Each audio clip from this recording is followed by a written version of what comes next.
I want you to make a test that will last 30 days. It isn't going to be easy, but if you'll give it a good try, it will completely change your life for the better.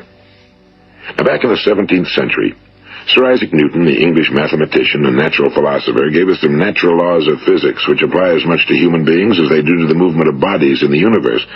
And one of these laws is that for every action, there is an equal and opposite reaction. Simply stated, as it applies to you and me, it means we can achieve nothing without paying the price. The results of your 30-day experiment will be in direct proportion to the effort you put forth. To be a doctor, you must pay the price of long years of difficult study.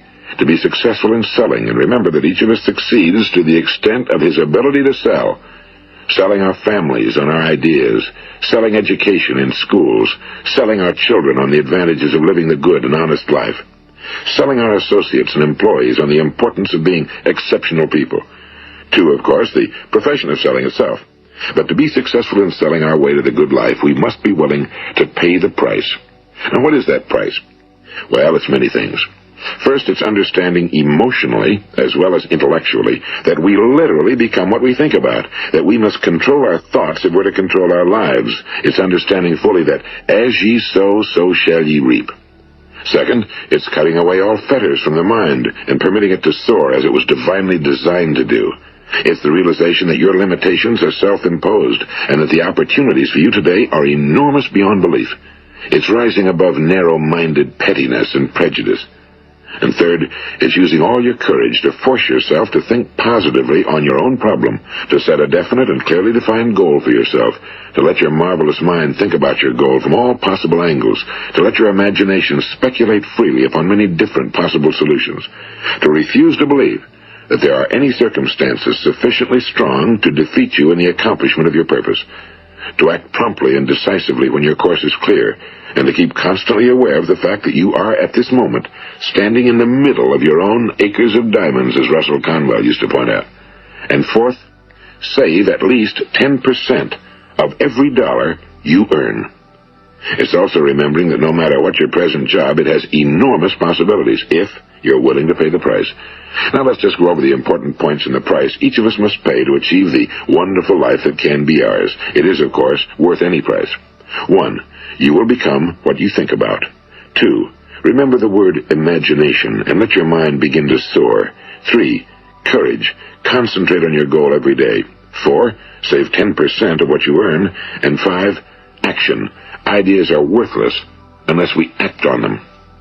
Now, I'll try to outline the 30-day test I want you to make. Keep in mind that you have nothing to lose by making this test and everything you could possibly want to gain. There are two things that may be said of everyone. Each of us wants something, and each of us is afraid of something. I want you to write on a card what it is you want more than anything else. It may be more money. Perhaps you'd like to double your income or make a specific amount of money. It may be a beautiful home. It may be success at your job. It may be a particular position in life. It could be a more harmonious family. Each of us wants something. Now write down on your card specifically what it is you want. Make sure it's a single goal and clearly defined. You needn't show it to anyone, but carry it with you so that you can look at it several times a day. Think about it in a cheerful, relaxed, positive way each morning when you get up, and immediately you have something to work for, something to get out of bed for, something to live for. Look at it every chance you get during the day and just before going to bed at night. And as you look at it, remember that you must become what you think about, and since you're thinking about your goal, you realize that soon it will be yours. In fact, it's yours really the moment you write it down and begin to think about it. Look at the abundance all around you as you go about your daily business. You have as much right to this abundance as any other living creature. It's yours for the asking. Now we come to the difficult part. Difficult because it means the formation of what is probably a brand new habit, and new habits are not easily formed. Once formed, however, it will follow you for the rest of your life. Stop thinking about what it is you fear. Each time a fearful or negative thought comes into your consciousness, replace it with a mental picture of your positive and worthwhile goal. And there'll come times when you'll feel like giving up. It's easier for a human being to think negatively than positively. That's why only 5% are successful. You must begin now to place yourself in that group. For 30 days, you must take control of your mind. It will think about only what you permit it to think about. Each day for this 30-day test, do more than you have to do. In addition to maintaining a cheerful, positive outlook, give of yourself more than you've ever done before.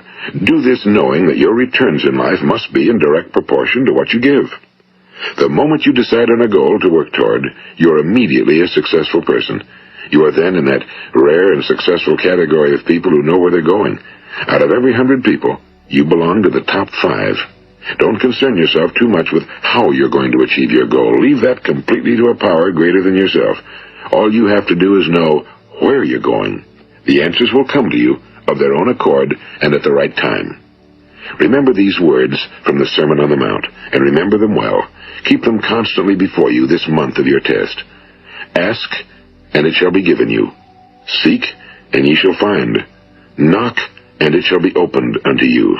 For every one that asketh receiveth, and he that seeketh findeth, and to him that knocketh it shall be opened. It's as marvelous and as simple as that. In fact, it's so simple that in our seemingly complicated world, it's difficult for an adult to understand that all he needs is a purpose and faith. For 30 days, do your very best. If you're a salesman, go at it as you've never done before, not in a hectic fashion, but with the calm, cheerful assurance that time well spent will give you the abundance in return you deserve and want. If you're a homemaker, devote your 30-day test to completely giving of yourself without thinking about receiving anything in return, and you'll be amazed at the difference it makes in your life. No matter what your job, do it as you've never done it before for 30 days. And if you've kept your goal before you every day, you'll wonder and marvel at this new life you've found. Now, you make your test for 30 full days. Don't start your test until you've made up your mind to stick with it. You see, by being persistent, you're demonstrating faith.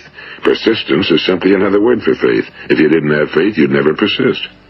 If you should fail during your first 30 days, by that I mean suddenly find yourself overwhelmed by negative thoughts, you've got to start over again from that point and go 30 more days.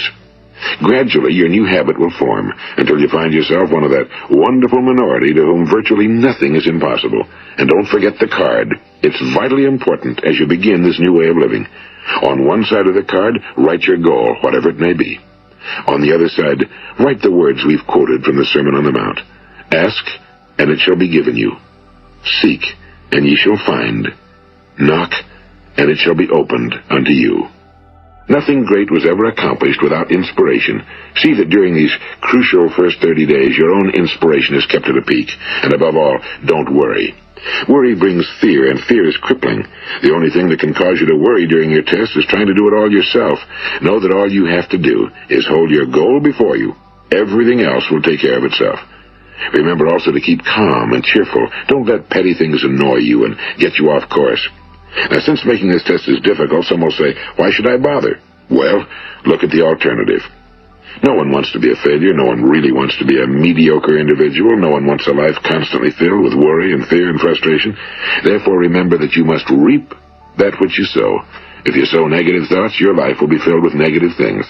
If you sow positive thoughts, your life will be cheerful, successful, and positive. Now, gradually, you will have a tendency to forget what you've heard on this recording. Play it often. Keep reminding yourself of what you must do to form this new habit. Gather your whole family around at regular intervals and listen to what's been said here. You know, most men will tell you that they want to make money without understanding the law. The only people who make money work in a mint. The rest of us must earn money. This is what causes those who keep looking for something for nothing or a free ride to fail in life. The only way to earn money is by providing people with services or products which are needed and useful. We exchange our time and our product or service for the other man's money. Therefore, the law is that our financial return will be in direct proportion to our service. Now, success is not the result of making money. Making money is the result of success, and success is in direct proportion to our service. Most people have this law backwards. They believe that you're successful if you earn a lot of money. The truth is that you can only earn money after you're successful. It's like the story of the man who sat in front of the stove and said to it, "Give me heat, and then I'll add the wood." How many men and women do you know, or do you suppose there are today, who take the same attitude toward life? There are millions. We've got to put the fuel in before we can expect heat. Likewise, we've got to be of service first before we can expect money. Don't concern yourself with the money. Be of service, build, work, dream, create. Do this, and you'll find there's no limit to the prosperity and abundance that will come to you. Prosperity, is founded upon a law of mutual exchange. Any person who contributes to prosperity must prosper in turn himself. Sometimes the return will not come from those you serve, but it must come to you from someplace, because that's the law. For every action, there is an equal and opposite reaction. As you go daily through your 30-day test period, remember that your success will always be measured by the quality and quantity of service you render, and money is a yardstick for measuring this service.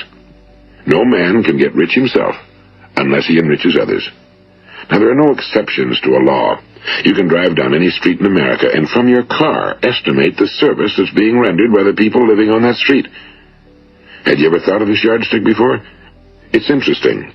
Some, like ministers and priests and other devoted people, measure their returns in the realm of the spiritual, but again, their returns are equal to their service. Once this law is fully understood, any thinking person can tell his own fortune. If he wants more, he must be of more service to those from whom he receives his return. If he wants less, he has only to reduce his service. This is the price you must pay for what you want. If you believe you can enrich yourself by deluding others, you can end only by deluding yourself. It may take some time, but just as surely as you breathe, you'll get back what you put out. Don't ever make the mistake of thinking you can avert this. It's impossible.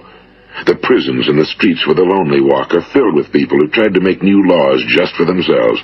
We may avoid the laws of man for a while, but there are greater laws that cannot be broken. An outstanding medical doctor recently pointed out 6 steps that will help you realize success. 1. Set yourself a definite goal. 2. Quit running yourself down. 3. Stop thinking of all the reasons why you cannot be successful and instead think of all the reasons why you can. 4. Trace your attitudes back through your childhood and try to discover where you first got the idea you couldn't be successful, if that's the way you've been thinking. 5. Change the image you have of yourself by writing out a description of the person you would like to be. And 6. Act the part of the successful person you have decided to become. The doctor who wrote those words is a noted West Coast psychiatrist, Dr. David Harold Fink. Do what the experts since the dawn of recorded history have told you must do. Pay the price by becoming the person you want to become. It's not nearly as difficult as living unsuccessfully. Make your 30-day test, then repeat it again, and each time it will become more a part of you until you'll wonder how you could ever have lived any other way. Live this new way, and the floodgates of abundance will open and pour over you more riches than you may have dreamed existed. Money? Yes, lots of it. But what's more important, you'll have peace.